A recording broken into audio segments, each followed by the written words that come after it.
घंटे आने आके 200 मोड़ लागियां घंटे आने आके 200 मोड़ लागियां। जी व्यूअर अस्सलाम वालेकुम, हम इंटरव्यू कर रहे हैं एक गूंगे से। घंटे आने आके इंटरव्यू कर रहे हैं हम। आप कब नहाए आखिरी बार? आप आखिरी बार घंटे कब- आने 200 घंटे आखिरी बार कब नहाए? वीडियो आखिरी बार घंटे आने 200 मोड़ लागियां घंटे आने आखिरी बार आप कब नहाए हैं?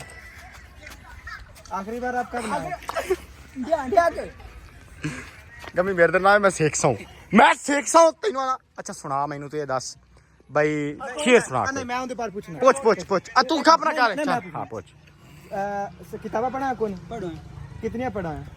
5 पांच। तेरा नाम की है? गुलाम सु आ कौन है? नाम आया जानता ही नहीं हम एक पागल से इंटरव्यू कर रहे हैं जिसे लोग पागल कहते हैं। हाँ। तो आप पागल हैं? नहीं शादी तो शादी कब करा रहे हो? आपने शादी करवाई है या नहीं करवाई? हैं शादी शादी 10 ਸ਼ਾਦੀ ਕਰਵਾਈ ਕੋਨੀ 10 ਖਾਨ शादी करवाई है या नहीं करवाई? कहाँ है? तू हाँ तुसी शादी करवाई है कि नहीं करवाई? हाँ तेरी बेगम कितने तेरी बेगम का नाम की? हैं? तेरी बेगम का नाम? बेगम का नाम है कोई? हाँ सिगरेट पींदा होना? हाँ किन्ने दी लगी? 70 रुपये 70 रुपए दी। ते कोई सन गल सुना, कोई गल सुना। बेगम तेरी चंगी किवें तेना सही रहंदी है। ਆ ਰਨ ਮੁਰੀਦ ਤਾਂ ਨਹੀਂ ਹੋਇਆ ਵਨਾ ਹੈ हाँ ये रन मुड़ी है।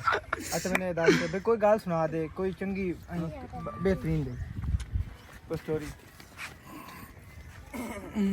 इधर देख